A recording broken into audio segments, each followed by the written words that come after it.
All right, welcome back, everyone. Ready for another deep dive? Always ready to dive in. Well, today we're looking at something pretty interesting. It's this document called uh, Jews, Jesuits, and Masons. Oh, okay. And yeah, it's kind of a bold one.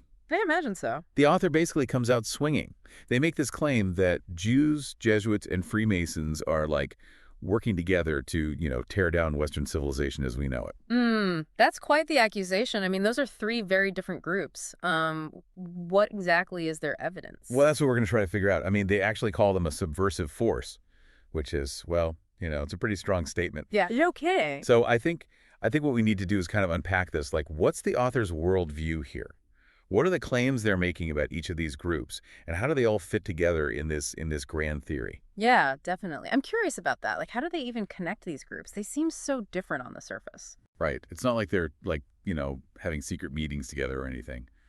At least not that we know of. Well, it's not exactly like, a common alliance you'd see out in the open. No, not at all. So let's jump into this document and see what they're really saying. From what I've read so far, it seems like the author isn't just throwing accusations around. They actually try to explain how these groups are supposedly working to achieve their goals. Oh, so there's like a method to the madness, in their eyes at least. What do they say? Right, exactly. It's not just paranoia. They're trying to lay out like a real plan here. They say these groups are using their influence in things like media, finance, and education to kind of, chip away at traditional values and institutions. I see. So it's more about like subtle manipulation, shaping the culture over time.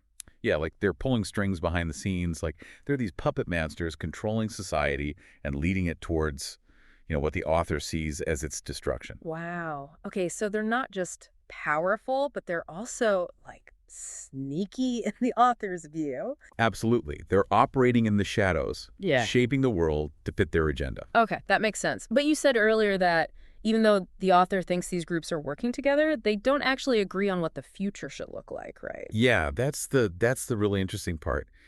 They may be united in wanting to, dismantle the existing order, Hmm.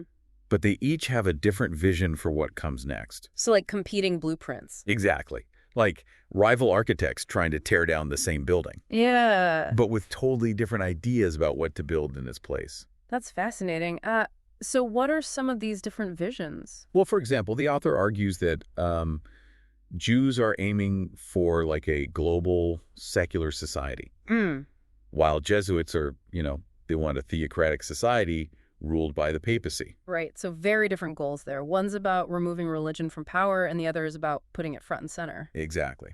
And then you have the Freemasons. They're portrayed as wanting a society based on esoteric knowledge and occult principles. Okay, so basically, each group wants to build their own kind of utopia on the ruins of the old world. Exactly. And the author seems to think that this conflict between their visions is like, part of what's driving the chaos in the world today. Oh, that's really interesting. So, like, their infighting is actually hastening the collapse, even as they work towards it. Yeah. It's like they're unintentionally helping each other by tearing things down. Yeah. Okay, so we've got these groups, each with their own agenda, working together to dismantle society, but also kind of fighting amongst themselves. Mhm. It's already pretty wild. Yeah. But then you mentioned earlier that the author brings in, something even more, well, more out there. Oh, yeah. This is where things get really interesting. The author throws Lucifer into the mix. Whoa, okay. How does that even fit in? Well, they claim that, Lucifer is actually the mastermind behind this whole operation. What? So he's like the ultimate puppet master, Yeah. using these groups as his pawns. Exactly. They're like his instruments for ushering in this new world order. Hmm. And they even tie this to biblical prophecy, specifically the part about the man of perdition. Okay, that's a deep cut. The man of perdition. Yeah.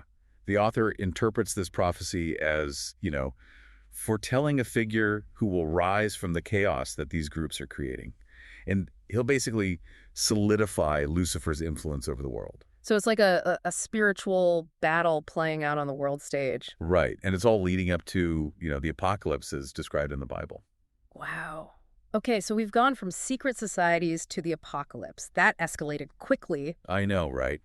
So with this, supposedly epic battle unfolding, You'd think the author would be calling for some drastic action, Oh, right? yeah, like grab your pitchforks, time for a revolution. Something like that. Right, like join the resistance. Exactly. But surprisingly, that's not what they say at all. Really? What do they suggest then? They actually reject any kind of violence or forceful revolution.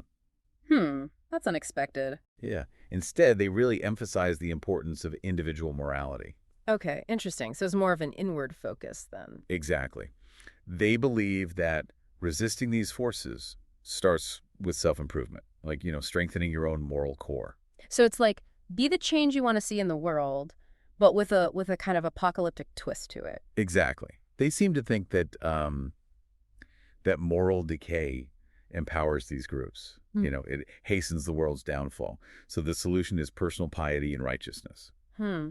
I see. So by becoming more moral ourselves, we can somehow weaken these forces and maybe even stave off the apocalypse. Yeah, that's the idea, at least. That's a very different approach than I would have expected. So it's a call to personal action, not collective uprising. Right.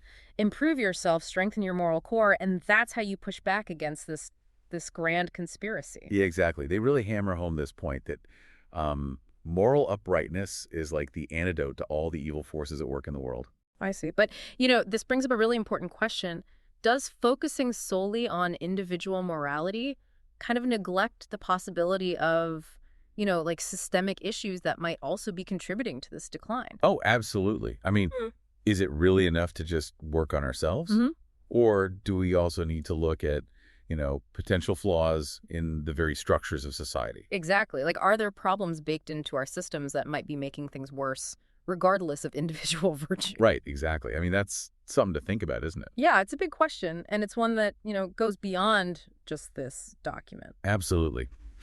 So today's deep dive was quite a journey. We went from secret societies to the apocalypse, all in the span of 20 minutes? It's amazing what you can fit into a deep dive. I know, right? But, in all seriousness, we explored this really unique perspective on the roles of Jews, Jesuits, and Freemasons in Western society. And we encountered a pretty interesting interpretation of biblical prophecy. To say the least. Yeah. But, it's important to remember, we're not endorsing this worldview. Right. We're simply exploring it. Right. It's about understanding, not necessarily agreeing. Exactly. So, as always, thanks for joining us on this deep dive.